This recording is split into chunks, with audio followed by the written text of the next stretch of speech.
La captura de Nicolás Maduro en una operación militar sin precedentes pone punto y aparte a más de una década de gobierno y a un cuarto de siglo de régimen chavista que transformó a Venezuela en un estado fallido. ¡Venga por mí! ¡Aquí lo espero en Miraflores! ¡No se tarde en llegar, cobarde! En 1998, la insatisfacción con los partidos tradicionales culminó en la elección de Hugo Chávez, quien tras un intento de golpe de Estado en 1992, inició lo que él llamó la Revolución Bolivariana. Chávez convocó a una Asamblea Nacional Constituyente para establecer un modelo político de corte socialista, caracterizado por la nacionalización de empresas clave y una mayor intervención estatal en la economía. ¿Y este edificio? Es un edificio que tiene comercio privado de joyería. Exprópiese. De acuerdo.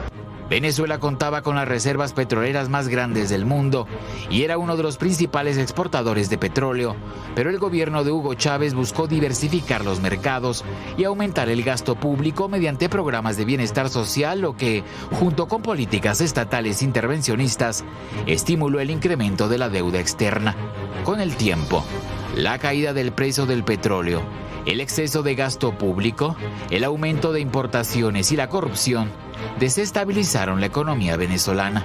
Cuando Maduro heredó el poder tras la muerte de Hugo Chávez en marzo de 2013, Venezuela ya mostraba un gran deterioro, pero lo que vino después superó las peores proyecciones.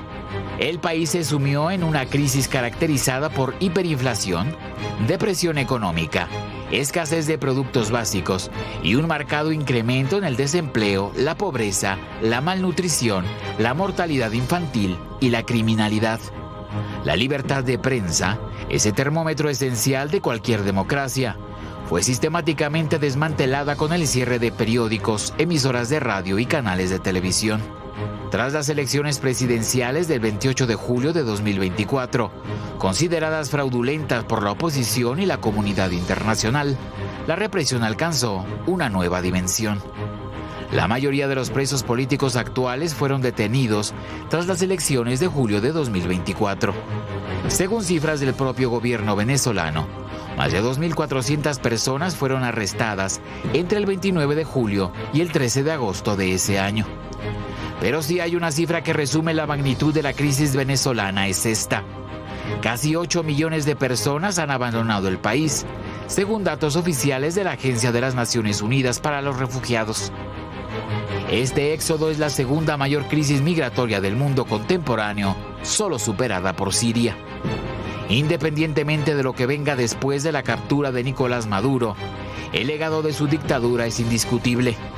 Un país en ruinas que tardará décadas en recuperarse, si es que algún día lo hace. Para ADN Noticias, Víctor Núñez, Fuerza Informativa Azteca. Pues está detenido, diría el clásico, haya sido como haya sido, está detenido Nicolás Maduro, está en Nueva York, llevamos hasta allá con el reporte, una operación quirúrgica que se llevó a cabo de madrugada, las tropas estadounidenses entraron por él, lo sacaron y se lo llevaron. Sergio Sarmiento, Sergio, qué gusto, Manuel, feliz año. Siempre un gusto, y ahora que nos toca otra vez juntos también a Jorge y a Ricardo Rafael. La primera del 2026. Me parece maravilloso. Buen año. Jorge Fernández Menéndez, querido. Manuel, ¿cómo estás? Sergio, Ricardo, un muy buen año, felicidades. Lo mismo, Sergio, sí. Me hace feliz arrancar así el año en esta Estamos mesa. con el pie derecho. Qué intenso, ¿no? 5 de enero. Y ya estamos en estas. Ya estamos. Bueno, ha sido un inicio de año muy, muy complicado y claramente lo que estamos viendo en Venezuela puede ser una de las noticias más importantes de este año por muchísimas razones. Estábamos incluso platicando un poco antes, las aristas de este tema son enormes. Yo quiero empezar diciendo algo. Creo que la intervención militar estadounidense en Caracas es ilegal, por lo menos según el derecho internacional. De acuerdo con la legislación estadounidense, podría ser legal, Porque están deteniendo a un terrorista. Porque están deteniendo a un criminal. Estados Unidos te permite, ellos no se lo permiten a ningún país, pero sus leyes les permiten ir y detener a una persona fuera del país que esté acusado bajo las leyes locales. Eso, por supuesto, ellos no lo permitirían en su territorio. ¿Es ilegal, dirías, por qué? Es ilegal porque, estrictamente hablando, la Carta de las Naciones Unidas, ahí tiene razón la presidenta Sheinbaum, establece que este tipo de disputas no se pueden dirimir a través de la violencia. Es tan ilegal este acto como lo fue la invasión rusa de Ucrania, punto. Pero... Aunque no sea presidente Maduro. Aunque, a ver, en cualquiera de los casos es ilegal. Ahora, Maduro claramente es un dictador. Maduro es claramente alguien que abusó del poder, que violó las leyes locales y las leyes internacionales, que perdió la elección del 28 de julio del 2024 y que se la robó abiertamente, que le dio igual. Y creo que cometen un error quienes, por ejemplo, como Andrés Manuel López Obrador, están defendiendo básicamente a un criminal. Yo no sé, habrá que ver las pruebas que hay ahora en este caso de narcotráfico para ver si las pruebas son realmente contundentes, pero de lo que no hay absolutamente ninguna duda es que es un criminal en contra de su pueblo. López Obrador dijo que había que defender la soberanía del pueblo venezolano. El primero que violó la soberanía del pueblo venezolano fue Nicolás Maduro. Sí, se robó la elección y ocupaba la presidencia de manera ilegal e ilegítima. Jorge, ¿cómo lo ves? Sí, mira, más allá del tema de la operación militar en sí, que por cierto, la parte militar fue impecable, ¿no? Yo impresionante. Nunca había visto una operación con tal precisión de estas características. Pero más allá de eso, de la legalidad, a mí lo que me queda claro es que Estados Unidos anunció su estrategia nacional de seguridad ya desde hace algunas semanas, lo presentó el Departamento de Estado y está cumpliendo a rajatabla lo que dice ese documento de Estrategia Nacional de Seguridad, que nos podrá gustar o no, pero lo están convirtiendo América en un territorio alineado de alguna forma con Estados Unidos. Y es una estrategia de Trump, pero no solamente de Trump, de muchos sectores de poder de Estados Unidos que lo ven con simpatía, y por supuesto que lo van a ver con simpatía. Y si vemos en el caso de Venezuela, evidentemente se capturó a Maduro y cayó el dictador, pero no cayó la dictadura. Han mantenido, ahí están todos de alguna forma, mantienen a Delcy Rodríguez, habrá que ver cómo procesan ese tema. Entonces, lo que viene después de esta detención de Maduro y el propio juicio que se tendrá contra Nicolás Maduro, me parece que es un proceso de alguna forma inédito, que no hemos visto y que definirá el éxito o fracaso de esa estrategia de seguridad nacional de Estados Unidos para alinear a América Latina a los intereses de Estados Unidos. Se van a definir en mucho por lo que ocurre en Venezuela, como se va a definir con lo que ocurra el día de mañana en Cuba, como se va a definir con lo que ocurra en Colombia, que tiene elecciones, por cierto, en marzo. No es punto de llegada, entonces quizás sea punto de partida. Punto de partida, claro, Venezuela. Ricardo, ¿cómo lo ves? Lo primero que me atrevo a decir es que, según la interpretación que el propio Donald Trump y su equipo de gobierno le dio el sábado 3, después del arresto de Maduro, esta no fue una acción para liberar al pueblo venezolano, para instaurar los derechos humanos, para devolverle la democracia a Venezuela. O sea, claramente ese es un tema que fue a la cola en importancia. Y por cierto, quienes defendían la democracia, pues están también en la cola a ver si algún día pueden regresar a devolverle soberanía a Venezuela. Y me refiero a la oposición, ¿no? Pero entonces, ¿de qué se trató? Machado y al propio Edmundo González. A ver, ha sido clarísimo. Esta es una estrategia, lo adelantaba Jorge, de geopolítica. Es decir, hay una zona de influencia de Estados Unidos que en efecto venía perdiendo. La relación de Venezuela con China y la de Colombia y la de Perú y la de Brasil es una relación muy estrecha y creciente, donde China había encontrado una manera económica para construir influencia política. Trump lo que está haciendo en primera instancia es utilizar a Venezuela para mandarle una señal al resto de las Américas sobre la línea política que va a seguir su gobierno y en efecto muy en sintonía con esta estrategia de seguridad nacional que se publicó a partir del colofón, le llaman, de la doctrina Monroe. Ahora, esto explicaría, pues, ¿por qué no María Corina y Edmundo González regresaron de inmediato a Venezuela montados en los tanques estadounidenses para hacerse del gobierno? Y en cambio, lo que hizo el gobierno en efecto es utilizar a la vicepresidenta y a Diosdado Cabello, que sería, hay que decirlo, el brazo derecho de Maduro, y si hay una organización criminal, el brazo derecho de Diosdado. El cártel de los Soles, ese señor es el responsable del cártel de los Soles. Es algo así como el Adán Augusto de Andrés Manuel López Lo que dice, a ver, lo que necesitan es funcionarios humillados, postrados, de rodillas, para poder fijar las condiciones que Estados Unidos quiere en Venezuela. Y una vez que eso se cumpla, que la influencia geopolítica esté restaurada, entonces sí seguramente se dará paso a que las libertades y los derechos humanos quepan por alguna puerta en Venezuela. Porque, a ver, no iríamos muy rápido en ese escenario, es decir, que María Corina Machado, que Edmundo González Urrutia entraran a Caracas en una circunstancia además de mucho conflicto interno, de mucha violencia, falta de controles. Vaya, ni siquiera Estados Unidos está en Venezuela. Yo sí lo entiendo desde un punto de vista práctico. María Corina y Edmundo González Urrutia pueden tener el respaldo popular. Ganaron las elecciones del 2024 con el 69% de los votos, pero esto no significa que tengan control ni de las Fuerzas Armadas ni de las fuerzas de poder. Diosdado Cabello maneja los famosos colectivos que son paramilitares, que de hecho hoy estuvieron desatados y estuvieron persiguiendo a periodistas y estuvieron persiguiendo a opositores, y son quienes tienen el poder. O sea, no habría condiciones de gobernabilidad. A menos de que realmente Estados Unidos quisiera tomar control, posesión de Venezuela y mantener una presencia militar ahí durante no sé cuánto tiempo. Pero esto no funcionó en Irak, no funcionó en Afganistán, no tiene por qué funcionar en Venezuela. Dentro de todo, quizás lo que mejor le pueda pasar a la democracia venezolana es que precisamente no llegue a tomar posesión con los tanques de Donald Trump. Y por otra parte, a Donald Trump yo no creo que le interese mucho la democracia. Para él es más fácil que domine a alguien como Delcy Rodríguez, mandándole amenazas y obligándola a hacer lo que él quiere, a que se enfrente con alguien como María Corina Machado, que con mucha dignidad durante 25 años se convirtió en el rostro de la oposición frente a primero Hugo Chávez y después Nicolás Maduro.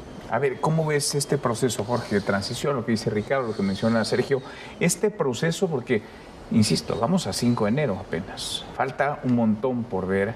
Evidentemente hay un festejo, hay una celebración, hay un ánimo festivo en los venezolanos, millones, 8 millones, quizá un poco más por el mundo, que ven en la caída de Maduro una buena noticia, más allá de, por supuesto, el método utilizado por el gobierno de Donald Trump. Pero a esto le falta un montón. Le falta muchísimo. Mira, yo creo que es una buena noticia, eso es indudable. La propia, que Maduro esté preso en una corte y que tenga que responder por los delitos que cometió, los de narcotráfico, y esperemos que por todos los demás, porque también hay una denuncia en la Corte Internacional de La Haya muy importante contra Nicolás Maduro. Pero más allá de eso, el proceso de transición es, como decía Sergio, como decía Ricardo, es comprensible también lo que está haciendo Estados Unidos. La CIA, los organismos de inteligencia de los Estados Unidos llegaron a la conclusión de que lo que fracasó en Irak y fracasó en Afganistán fue que llegaron, destruyeron las instituciones dictatoriales que podía haber y no las reemplazaron por nada, y alimentaron la insurgencia, sobre todo en Irak, a partir de elementos del ejército que había sido de Saddam Hussein, a partir de funcionarios públicos que fueron destituidos. ¿Por qué? Porque no se puso ningún gobierno que fuera estable y que funcionara realmente. Lo mismo ocurrió en Afganistán. Eso alimentó a los talibanes por una parte y la insurgencia iraquí por la otra. Al contrario de eso, por ejemplo, cuando se hizo una operación muy similar, mucho más sucia que esta, cuando fue la detención de Manuel Noriega en 1988, ahí murieron 3.000 civiles en esas incursiones y además se les escapó Noriega en un primer momento. También se dejó la estructura de gobierno que tenía Noriega, se la dejó con el compromiso de que fueran haciendo un proceso, una transición que derivó luego en la llegada del hijo de Torrijos al poder. Las dictaduras, la dictadura argentina, cuando pierden la guerra de las Malvinas, que se deterioran, viene otro general que es el que organiza el proceso de transición para que tiempo después, un año después, hubiera elecciones. Lo mismo ocurrió en Chile con el no a Pinochet en aquel famoso plebiscito. Entonces, y se le dieron condiciones a Pinochet para que se fuera del país y demás. Entonces me parece que ahí tienes una lógica política. Y si lo cruzas con el ámbito geopolítico, que bien decía Ricardo, que es el petróleo, las minas, las tierras raras, el oro, el uranio, que todo eso tiene Venezuela y que todo eso estaba siendo explotado, uno por China, algunas otras cosas por Rusia, otras por Irán. Entonces tienes ahí el pragmatismo más puro con la necesidad de mantener una cierta gobernabilidad en el proceso institucional. Sí, a mí me brincan demasiadas preguntas. La verdad, a estas alturas, entre hacer periodismo y especular, todavía no hay posibilidades de trazar una línea muy precisa y, sin embargo, me voy a arriesgar. Pareciera, no solamente que tienen analizado los Estados Unidos la circunstancia en Venezuela, sino que habrían tenido conversaciones con ese gabinete de ministros que se reunió el día siguiente. Resulta muy difícil entender que tan rápido hubiera habido un acuerdo con Diosdado Cabello y con Delcy Rodríguez. Es decir, hay algo más que una muy buena estrategia ocurrió. Se operó con antelación. Si esta especulación tiene algún lugar, pues ahora me pregunto, ¿se operó con estos personajes sin consultar a Maduro? ¿O cabe suponer que esta fue la mejor manera que tenía Maduro de salir de su país? Lo dejo simplemente sembrado porque resulta curioso, ¿no?, que por un lado hubieran pactado con Diosdado Cabello, con Delcy Rodríguez, que hubieran tenido algún tipo de entendimiento de lo que pasaría al día siguiente de la toma o de la detención de Maduro, y que Maduro no estuviera enterado de absolutamente nada. Digo, insisto, la frontera entre hacer análisis y hacer especulación hoy es fácil de cruzar, pero me genera dudas lo planchado que estaba todo. Y las primeras declaraciones de ambos, tendiendo puentes con Estados Unidos. Además, eso, para alimentar eso tienes más elementos. La guardia, la custodia de Maduro eran cubanos, que murieron en los enfrentamientos, que oficialmente son 34 y que aparentemente han sido bastante más. ¿Por qué? Porque si tú 32 tienes... dijo se sumaron 2 más el día de hoy que dieron a conocer que habían otros 2 que habían quedado muertos. Pero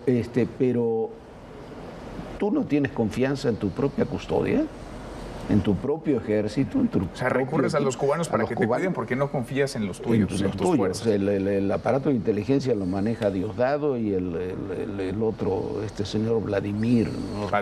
Padrino es el que maneja el ejército, ¿no? Ministro de la Defensa. Dicen también que los contactos se habían hecho con Padrino, básicamente con Vladimir Padrino. Entonces, me parece que hay hasta un punto, o el ejército venezolano era mucho peor de lo que nosotros pensábamos, o no puso ninguna resistencia. No, ninguna, no movieron un solo dedo. Ahora, déjenme ir sobre esa ruta a las reacciones, porque hemos visto un montón de reacciones muy distintas en diferentes lugares del planeta. Comenzando por México, que condena esta intervención, como la llama en un comunicado la presidenta, la Cancillería, mientras que otros, Javier Milei, por ejemplo, celebran la detención el encarcelamiento del dictador Nicolás Maduro. ¿En dónde se posiciona, en dónde se coloca México y cómo está jugando, digamos, cómo esto es mucho más amplio que una persona, que un país, incluso que el dictador Maduro y Venezuela? México se está colocando con las dictaduras. Recordemos que hay este comunicado cuestionando, denunciando la ilegalidad de la intervención militar en Caracas, lo cual estoy de acuerdo, fue ilegal. Pero a ver, nosotros no levantamos la voz con la intervención militar rusa en Ucrania, o si lo hicimos fue realmente muy leve, y después estuvimos trabajando con Rusia en mil otras cosas. La verdad es que yo sí creo que en términos estrictos el uso de la violencia, el uso de la fuerza para dirimir diferencias entre naciones no se debe usar. Qué bueno que está ahí en la ley, pero en realidad nadie le está haciendo caso a la ley.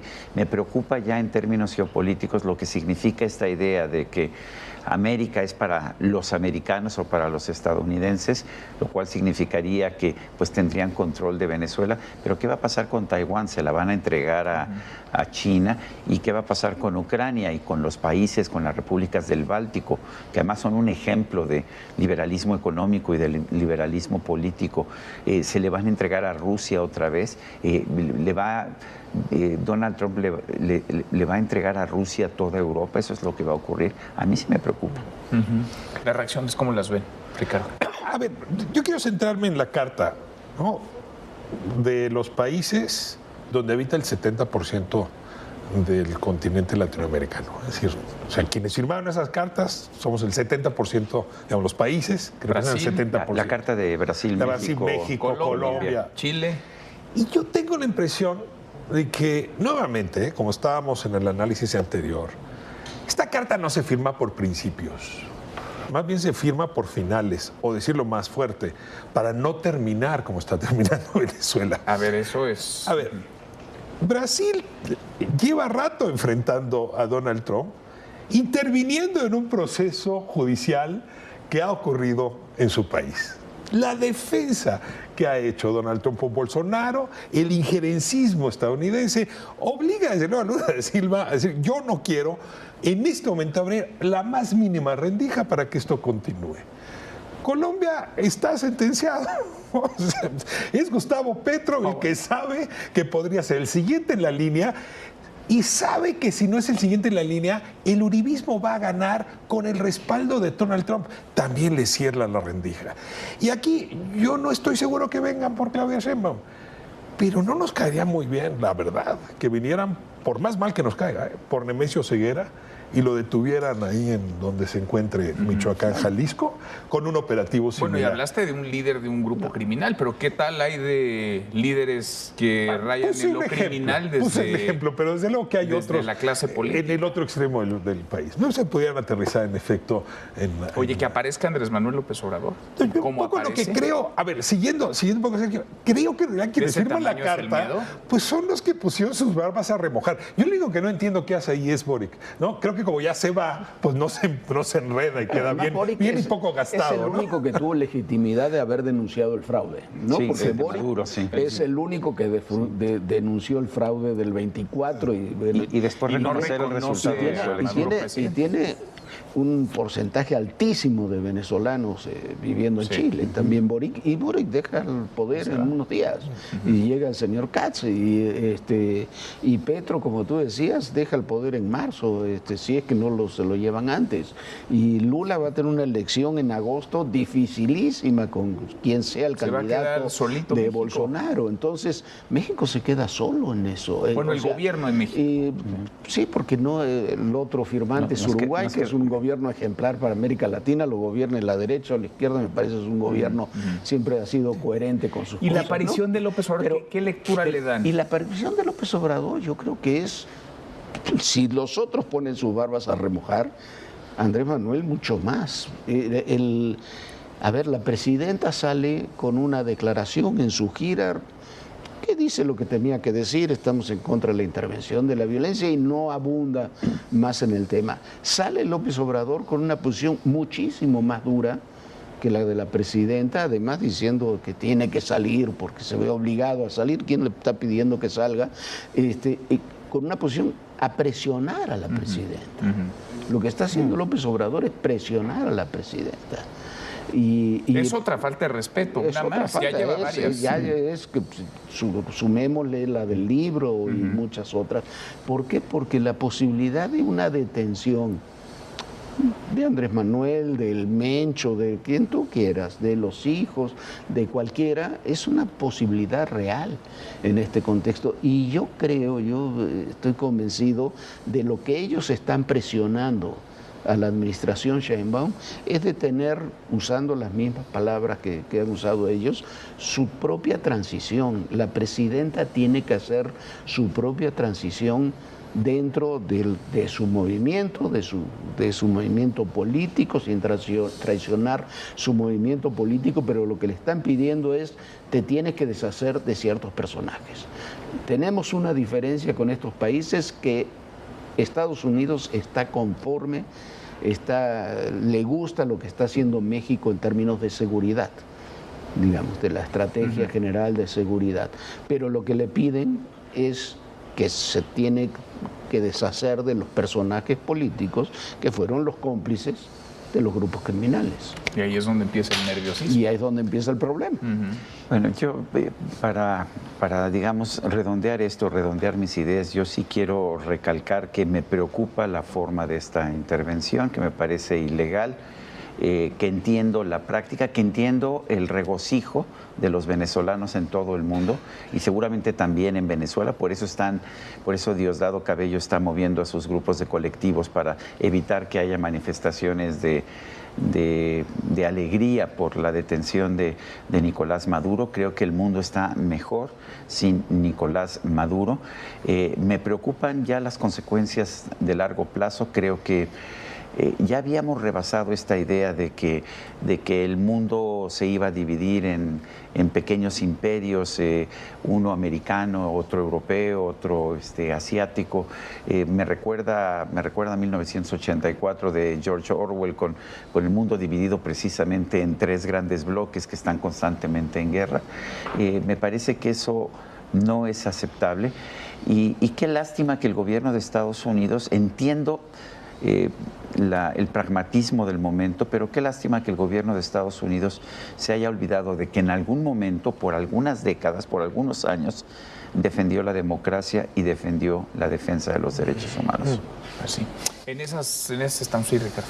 Sí, a ver, cambió el régimen político en Venezuela, ¿no? Si ya no es el chavismo, el bolivarismo el que gobierna, no, si gobierna algo parecido es más bien el chavismo postrado. Yo pregunto si solamente en Venezuela cambió el régimen. Y me acerco un poco a lo que hace como planteamiento Sergio. Es que en Estados Unidos también cambió el régimen el sábado. No me extralimito si me atrevo a decir que la única limitante que tiene hoy Donald Trump para invadir otro país es la tecnología militar. Es su único límite. El Congreso no es su límite, el Poder Judicial no es el límite. Las potencias, ¿no?, que tienen fuerza militar, citaba Sergio a China. China va a decir, ni me meto, me acaban de dar carta abierta para hacerme Taiwán. ¿Qué va a decir Europa? No va a pelear con Estados Unidos ahorita, que podría resolver el conflicto con China, el conflicto con Rusia y Ucrania. Es decir, no hay nada que lo contenga.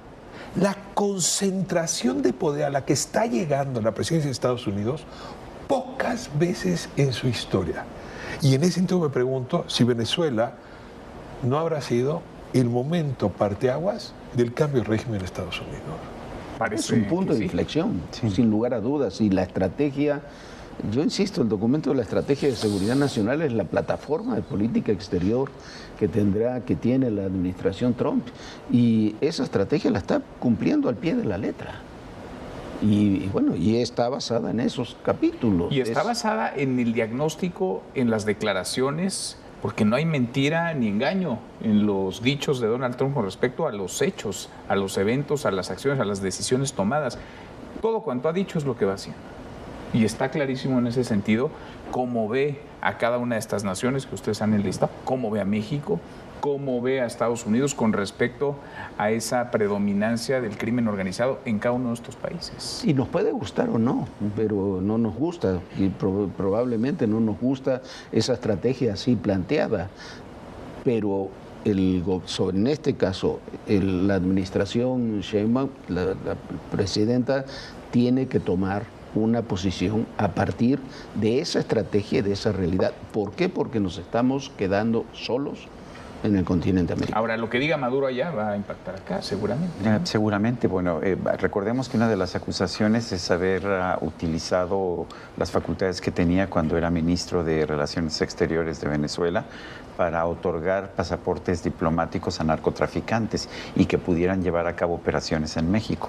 Esto propuesto no es en este gobierno, esto es en, si no mal recuerdo, en cuando el gobierno de Felipe, sí, en gobierno de Felipe Calderón o principios del gobierno de Enrique Peña Nieto.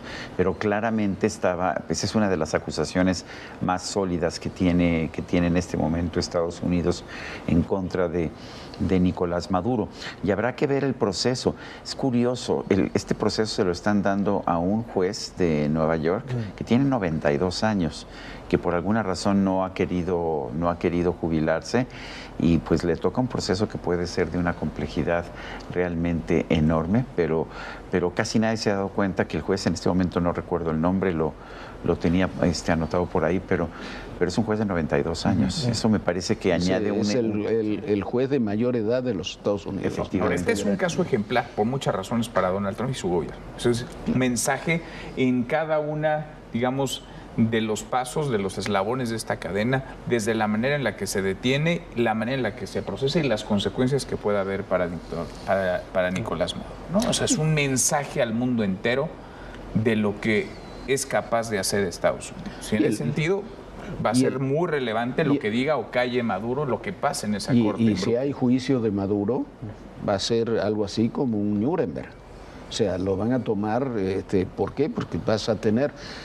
Yo no sé cómo está la acusación, bueno, lo leemos, pero a ver, solamente en México tiene 55 narcotraficantes entregados. Y si tienes relación, como dice la acusación, con México, vas a tener al Mayo Zambada, a los Chapitos, a todos hablando de los negocios que hicieron con el Tren de Aragua y el Cártel de los Soles, ¿no? Qué pachanga, ¿no? Pues no hay buenas noticias para México, excepto celebrar que nuestros primos venezolanos se han liberado del yugo dictatorial. Eso es algo que debemos tomar con alegría. Sí. Ninguna otra buena noticia después de eso. Es más, no nos dio oportunidad la vida de gozar la emoción que permitía esa libertad. A ver, déjame ver el vaso medio lleno en lugar de medio vacío. ¿Está mejor Venezuela hoy sin Maduro que con Maduro? México no está mejor, pero Venezuela sí. Venezuela sí. Pero y crúzalo además en el caso de México con el accidente del interoceánico. Crúzalo porque hay vaso comunicante. Sí, ya todo está. Por eso digo yo, qué cóctel. Ricardo, gracias Jorge. Sergio, muchas gracias. Feliz año y gracias. Acá nos encontramos mañana. Pásenla muy bien. Muy buenas noches.